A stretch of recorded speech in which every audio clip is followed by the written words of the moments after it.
Цей твір записано для всеукраїнського конкурсу виконавців на народних інструментах «Відлуння Метуси» 2025 року.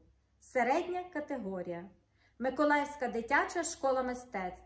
Зварич Вікторія, клас викладача Олени Дончевської. Руслана Лісова, зустріч, концертмейстер Ірина Дроздова.